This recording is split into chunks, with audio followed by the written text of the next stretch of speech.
धन्यवाद मैडम। हम लोग शिक्षा मंत्री सर से मिलने आए हैं सभी लोग। विगत कुछ दिनों में शिक्षा मंत्री सर से हम लोग मिले भी थे और हालांकि शिक्षा मंत्री सर एक मीडिया बाइट में जिन जानकारी मिली थी हम लोगों की वो कि सीटेट वाले सर से मिलने नहीं आए ऐसा बोला था। तो शायद वो जो है उन्होंने मिसअंडरस्टैंडिंग के चलते ऐसे बोल दिया गया है। तो इसीलिए हम लोग उसे रिकन्फर्म करने के लिए और इतने सारे लोग फिर से आए हैं और उनसे जो हमारी मांग है उनको फिर से अवगत कराएंगे और सारी जानकारी दे करके उनसे हमारी जो भी मांग है उसको हम लोग अभी बताने वाले हैं। आप सभी ने वीडियो में देखा कि कुछ अभ्यर्थी झारखंड के शिक्षा मंत्री जगन्नाथ महतो जी के आवास पास गए हुए हैं और लगातार वैलिड सीटेट को लेकर लगातार मांग कर रहे हैं, यानी कि सीटेट को जेटेट के समकक्ष बनाने की मांग कर रहे हैं। और हालांकि आज कैबिनेट की मीटिंग भी होने वाली है, तो कैबिनेट की मीटिंग में इस बात को रखने के लिए लगातार आंदोलन किया जा रहा है और इनका मांग है कि जिस तरह से जो विभिन्न राज्य हैं झारखंड के आसपास, जैसे कि बिहार राज्य है, तो वहाँ पर सीटेट को वैलिड किया गया है, लेकिन झारखंड में अभी तक वैलिड नहीं किया गया है। इस वजह से जो झारखंड में 26,000 के आसपास जो बहाली निकलने वाली है, तो उसमें ये सभी अप्लीकेबल नहीं होंगे। तो इस वजह से यहाँ पर लगातार डिमांड किया जा रहा है झारखंड सरकार से सीटेट को वैलिड करने को लेकर।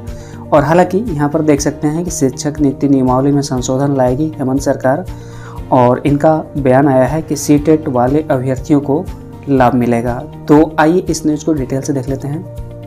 सबके सामने रखेंगे। कितनी उम्मीद लग रही है आज के कैबिनेट से आप लोगों को? उम्मीद तो पूरी है और शिक्षा मंत्री को विचार करनी चाहिए और विचार करने के बाद जो है झारखंड में सीटेट को वैलिड कर देना चाहिए। पड़ोसी राज्य में चूंकि सीटेट को यहाँ पर मान्यता दी गई है और झारखंड में नहीं मिली है, तो जिसको लेकर के अभ्यर्थी काफ़ी ज़्यादा यहाँ पर नाराज़ भी हैं कि आखिर क्यों नहीं मिल पा रही है। तो हम लोग यहाँ पे और जो अभ्यर्थी हैं उन लोगों से भी बातचीत करते हैं। कितनी उम्मीद लग रही है? क्या कुछ बातें आप उनके सामने रखेंगे? वही सामने रखेंगे कि मतलब इस 6 साल से सीटेट मतलब जेटेट नहीं लिया हुआ, तो उसके समतुल्य हमको जेटेट मतलब सीटेट का मान्यता मतलब मांग कर रहे हैं कि 2016 के बाद से मतलब जेटेट का आयोजन नहीं हुआ। लगभग 6 साल हो गया, उसमें लगभग 5 लाख विद्यार्थी मतलब परीक्षा से दूर रह जाएंगे यदि शामिल नहीं किया गया। तो हम सरकार से यही मांग कर रहे हैं कि मतलब आप तो फिर जेटेट आयोजन की, आप तो फिर सीटेट का मान्यता दे दीजिए। वही मांग कर रहे हैं सर। यहाँ पर देख सकते हैं कि ये जो न्यूज़ है देश प्रांत न्यूज़पेपर में छपी हुई है और ये आज की ही है, यानी कि 10 अक्टूबर 2022 की। तो शिक्षक नियुक्ति नियमावली में संशोधन लाएगी हेमंत सरकार और परीक्षा में शामिल हो सकेंगे अभ्यर्थी। तो हेमंत सोरेन जी जो हैं, हेमंत सोरेन की अगुवाई वाली राज्य सरकार शिक्षक नियुक्ति नियमावली में संशोधन लाएगी और इससे झारखंड के लगभग 50,000 से अधिक अभ्यर्थियों को प्राथमिक शिक्षक नियुक्ति प्रवेश परीक्षा में शामिल होने का अवसर मिल पाएगा। तो यहाँ पर देख सकते हैं कि सूत्रों से मिली जानकारी के अनुसार अभी तक शिक्षक नियुक्ति नियमावली के प्रावधान के मुताबिक सीटेट किए हुए अभ्यर्थी प्राथमिक शिक्षक नियुक्ति प्रवेश परीक्षा में शामिल नहीं हो सकते हैं और इसके चलते राज्य के करीब 50,000 से अधिक अभ्यर्थी इस परीक्षा में शामिल नहीं हो सकते थे। तो इस बात की जानकारी अभ्यर्थियों ने सीएम हेमंत सोरेन को कई माध्यमों से दी है।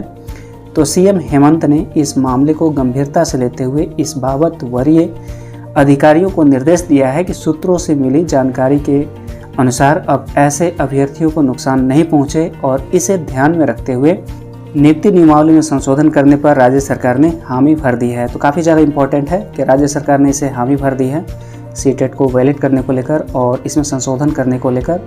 और ये ज़रूरी भी है क्योंकि ऐसा तो बिल्कुल भी नहीं है जैसे कि टीजीटी कैंडिडेट्स के साथ हुआ था जो 2016 में वैकेंसी आई थी, तो उसमें तो कई बाहरी लोग आ गए थे। तो इसमें ऐसा डर नहीं है कि सीटेट को वैलिड करने से बाहरी लोगों की संख्या बढ़ जाएगी, ऐसा बिल्कुल भी नहीं है। क्योंकि जो भी जेएसएससी के द्वारा जो भी वैकेंसी निकाली जाती है तो निश्चित तौर पर यहाँ पर मैट्रिक और इंटर तो झारखंड से होना ही चाहिए।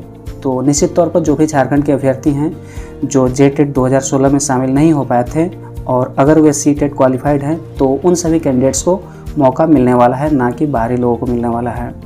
और अगर रीजनल लैंग्वेज की बात करें तो निश्चित तौर पर तो जैसे कि जेटेट में अगर जेटेट का एग्ज़ाम लिखते हैं तो निश्चित तौर पर एक रीजनल लैंग्वेज में देना पड़ता है उसका पेपर रीजनल लैंग्वेज का। जैसे कि पिछला बार जो हुआ था उसमें मगही था और जो भी है 12-13 जो लैंग्वेज पेपर हैं झारखंड का जो रीजनल लैंग्वेज पेपर है तो उसमें बैठना पड़ता है। तो हालांकि सीटेट में वैसा नहीं था पहले, लेकिन अगर मान लेते हैं कि सीटेट क्वालिफाइड हैं तो निश्चित तौर पर उनको तो रीजनल लैंग्वेज हैं उन सभी का एग्ज़ाम तो देना ही देना है। क्योंकि जो जेएसएससी एग्ज़ाम लेगी निश्चित तौर पर उसमें रीजनल लैंग्वेज में भी क्वालिफाई करना ज़रूरी है।